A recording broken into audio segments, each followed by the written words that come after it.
नमस्कार बच्चों, आज इस ई कंटेंट में आप सभी का स्वागत है। मैं रविंद्र कुमार बादल, सहायक आचार्य समाजशास्त्र, राजकीय स्नातकोत्तर महाविद्यालय बारा। बच्चों, आज हम लोग बीए प्रथम वर्ष प्रथम प्रश्न पत्र समाजशास्त्र के सिद्धांत के अंतर्गत सामाजिक परिवर्तन के सिद्धांत सोरोकिन अर्थात सोरोकिन का सामाजिक परिवर्तन का सिद्धांत क्या है, इसके बारे में सोरोकिन के अनुसार विस्तार से विवेचना करेंगे। प्रारंभ करते हैं। बच्चों, रूस में जन्मे विश्वविख्यात अमेरिकन समाजशास्त्री पीटर सोरोकिन ने सामाजिक परिवर्तन का चक्रीय सिद्धांत अपनी कृति अर्थात books social and cultural dynamics 4 खंडों में प्रतिपादित किया है। चक्रीय सिद्धांत वेत्ताओं के अनुसार परिवर्तन एक चक्र के रूप में होता है, जिसमें परिवर्तन एक अवस्था से दूसरी, तीसरी आदि अवस्थाओं से गुजरने के बाद पुनः उन्हीं अवस्थाओं को फिर से दोहराता जाता है।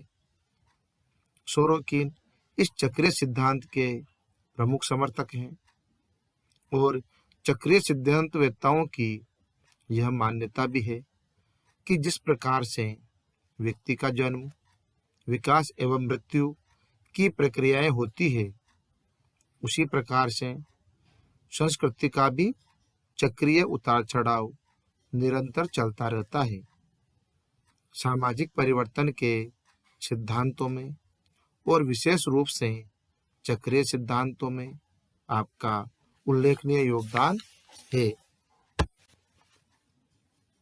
इस प्रकार बच्चों, सोरोकिन ने सामाजिक परिवर्तन की व्याख्या संस्कृति के 3 प्रकारों के आधार पर की है। सोरोकिन महोदय ने संस्कृति के 3 प्रकार बताए हैं। नंबर 1 विचारणात्मक संस्कृति, नंबर 2 आदर्शवादी संस्कृति और नंबर 3 इंद्रियपरक संस्कृति। बच्चों, सोरोकिन संस्कृति को एक व्यवस्था मानते हैं जिसके विभिन्न तत्व एक दूसरे से क्रमबद्ध रूप से संगठित होते हैं और प्रत्येक संस्कृति के विकास की एक सीमा होती है। एक सीमा तक विकसित होने के बाद संस्कृति में परिवर्तन की प्रक्रिया प्रारंभ होती है और आपके अनुसार परिवर्तन उतार चढ़ाव के क्रम में होता है, जो कि सांस्कृतिक दशाओं के बीच में होता है। एक प्रकार की संस्कृति का विकास चरम सीमा तक पहुंचने के बाद वह दूसरे प्रकार की संस्कृति की ओर अग्रसर होता है। बच्चों, विचारणात्मक संस्कृति विकसित होकर इंद्रियपरक संस्कृति की ओर अग्रसर होती है। इसी प्रकार से इंद्रियपरक संस्कृति एक सीमा तक विकसित होने के बाद विचारणात्मक संस्कृति की ओर अग्रसर होती है। इन दोनों ही प्रकार के परिवर्तन की दशाओं में इन संस्कृतियों को मध्य में आदर्शवादी संस्कृति की अवस्था में से होकर गुजरना पड़ता है। बच्चों, सोरोकिन के अनुसार यह परिवर्तन की प्रक्रिया कैसे होती है, इन तीनों प्रकार की संस्कृतियों के गुण और लक्षण क्या है, इन सब के बारे में हम सामाजिक सांस्कृतिक परिवर्तन के बारे में अध्ययन करेंगे।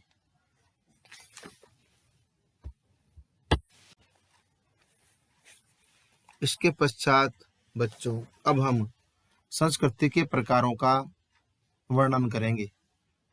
बच्चों, सोरोकिन महोदय ने संस्कृति के 3 प्रकार बताए हैं। नंबर 1 इंद्रियपरक संस्कृति, नंबर 2 विचारणात्मक संस्कृति और नंबर 3 आदर्शवादी संस्कृति। बच्चों, हम यहाँ पर तीनों संस्कृतियों की बारी बारी से बिंदुवार विवेचना करेंगे। तो सबसे पहले आती है इंद्रिय परक संस्कृति। अब इंद्रिय परक संस्कृति क्या होती है, ये हम आपको बताने जा रहे हैं। बच्चों, भौतिकवादी संस्कृति को सोरोकिन ने इंद्रिय परक संस्कृति कहा है। इसे चेतनात्मक संस्कृति भी कहते हैं। यह संस्कृति शरीर की सभी प्रकार की आवश्यकताओं की पूर्ति में विश्वास करती है। बच्चों, इस संस्कृति का मुख्य उद्देश्य अधिक से अधिक सुख सुविधाओं को जुटाना होता है। इसके उपादानों को देखा, छुआ एवं सूंघा जा सकता है और इस संस्कृति का दर्शन खाओ पियो और मौज करो होता है। यह संस्कृति यथार्थ होती है और कल्पना में विश्वास नहीं करती है। इस संस्कृति के सदस्य अधिक से अधिक समृद्ध और सुखी होना चाहते हैं। धर्म, परंपराएं और प्रथाएं आदि का महत्व इसमें घट जाता है। व्यक्ति भौतिक साधनों से संपन्न होने के लिए अवसरवादी साधनों का प्रयोग करने में विश्वास करते हैं। काल्पनिक संसार में इसका कोई वास्ता नहीं होता है। इस प्रकार बच्चों, आज विश्व में चारों ओर इंद्रिय परक संस्कृति का प्रभाव दृष्टिगोचर हो रहा है। इस संस्कृति में भौतिक आवश्यकताओं एवं इच्छाओं की पूर्ति के साधनों की प्रधानता होती है। इनकी अधिकतम पूर्ति के लिए विज्ञान और औद्योगिकी को अधिकतम महत्व दिया जाता है। इंद्रिय परक संस्कृति में विचार, कला, साहित्य, आदर्श और कानून आदि को भौतिक आधार प्रदान करके व्यावहारिक रूप दे दिया जाता है।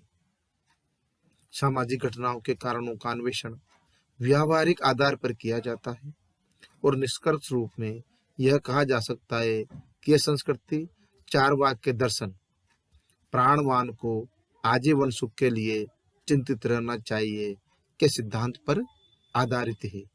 इसको हम इंद्रिय परक संस्कृति कहते हैं। दूसरा प्रकार है विचारणात्मक संस्कृति। बच्चों, सोरोकिन ने इसका नाम दिया है विचारणात्मक संस्कृति। इसे चिंतनात्मक संस्कृति भी कहते हैं। यह इंद्रिय परक संस्कृति का विपरीत रूप है। जनसामान्य जिस संस्कृति को आध्यात्मिक कहते हैं, उसी को सोरोकिन ने विचारणात्मक संस्कृति की संज्ञा दी है। यह संस्कृति अपना ध्यान आध्यात्मिक चिंतन में रखती है। इस संस्कृति का संबंध इंद्रियों से न होकर धर्म, दर्शन, अलौकिक शक्ति से होता है।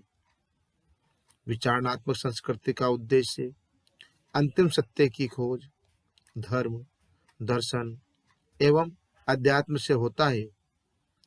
यह संस्कृति इस लोक के शारीरिक सुख सुविधाओं को मिथ्या मानती है और यह नवीन आविष्कारों, प्रौद्योगिकी के विकास आदि में विश्वास नहीं करती।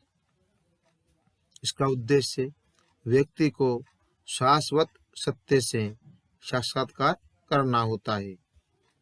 विचारणात्मक संस्कृति में कला, साहित्य, दर्शन, आर्थिकी, राजनीतिक व्यवस्थाएं आदि सभी कुछ आचार शास्त्र एवं ईश्वर से ओतप्रोत है।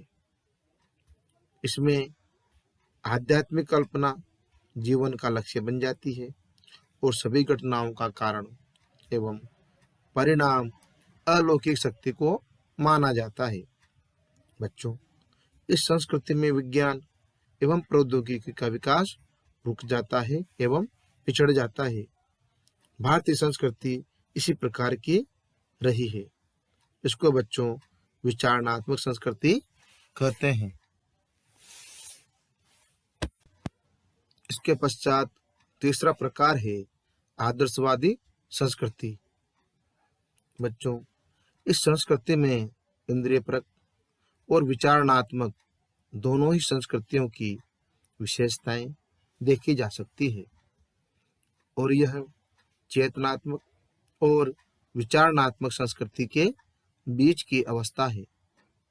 बच्चों, जब विचारणात्मक संस्कृति इंद्रियपरक संस्कृति की ओर अग्रसर होती है तब वह आदर्शवादी संस्कृति की अवस्था से गुजरती है। इसी प्रकार से जब इंद्रियपरक संस्कृति विचारणात्मक संस्कृति की ओर जाती है तब वह पहले आदर्शवादी संस्कृति का रूप ग्रहण करती है। इसलिए आदर्शवादी संस्कृति में भौतिकवादी और आध्यात्मिक संस्कृति का समन्वय मिलता है और उसमें विज्ञान, प्रौद्योगिकी, दर्शन, कला, साहित्य, धर्म, आध्यात्म आदि सभी का स्वागत किया जाता है, किसी की भी उपेक्षा नहीं की जाती है। इस प्रकार बच्चों, आदर्शवादी संस्कृति में धर्म तथा विज्ञान, भौतिक सुख और आध्यात्म सभी को समान रूप से महत्व दिया जा रहा है। इसमें परलोक और इहलोक दोनों को समान रूप से देखा जाता है। सोरोकिन ने आदर्शवादी संस्कृति की अवस्था को सर्वोत्तम बताया है क्योंकि यह अन्य दोनों प्रकार की अवस्थाओं का संतुलन एवं समन्वय होता है। इसलिए सोरोकिन ने इस संस्कृति को आदर्शवादी संज्ञा से संबोधित किया है। इसको आदर्शवादी संस्कृति कहते हैं।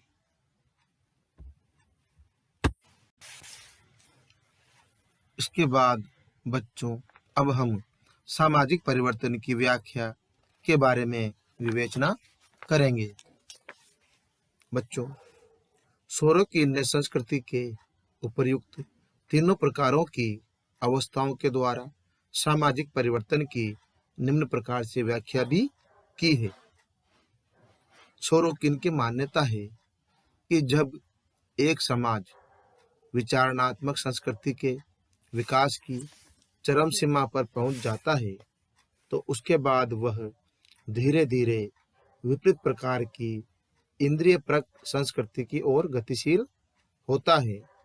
लेकिन इंद्रियपरक संस्कृति अवस्था को पूर्ण रूप से प्राप्त करने से पूर्व वह समाज कुछ समय के लिए आदर्शवादी सांस्कृतिक व्यवस्था में से होकर गुजरता है। क्यों? क्योंकि समाज परिवर्तन की प्रक्रिया में धीरे धीरे विचारणात्मक संस्कृति के तत्वों को त्याग कर इंद्रियपरक संस्कृति के तत्वों को अपनाता है। इसीलिए परिवर्तन के मध्य में इन दोनों संस्कृतियां कौन कौन सी, विचारणात्मक और इंद्रियपरक के समन्वय की स्थिति से होकर गुजरना आवश्यक हो जाता है। इसी प्रकार से जब एक समाज इंद्रियपरक सांस्कृतिक अवस्था के विकास की चरम सीमा पर पहुंच जाता है तो वह पुनः विचारणात्मक संस्कृति की ओर बढ़ता है। बच्चों, धीरे धीरे समाज इंद्रियपरक संस्कृति से विचारणात्मक संस्कृति को अपनाता है और परिवर्तन होता है। इस परिवर्तन की प्रक्रिया में समाज पुनः दोनों संस्कृतियों के समन्वय की अवस्था आदर्शवादी संस्कृति से होकर गुजरता है। इस प्रकार से सोरोकिन के अनुसार सामाजिक परिवर्तन की प्रक्रिया निरंतर विचारणात्मक संस्कृति से आदर्शवादी संस्कृति और आदर्शवादी संस्कृति से इंद्रियपरक संस्कृति और इंद्रियपरक संस्कृति से पुनः आदर्शवादी संस्कृति की अवस्था से होता हुआ विचारणात्मक संस्कृति की अवस्था में पहुंचता है और यह परिवर्तन का क्रम सोरोकिन के अनुसार चक्र के रूप में निरंतर चलता रहता है।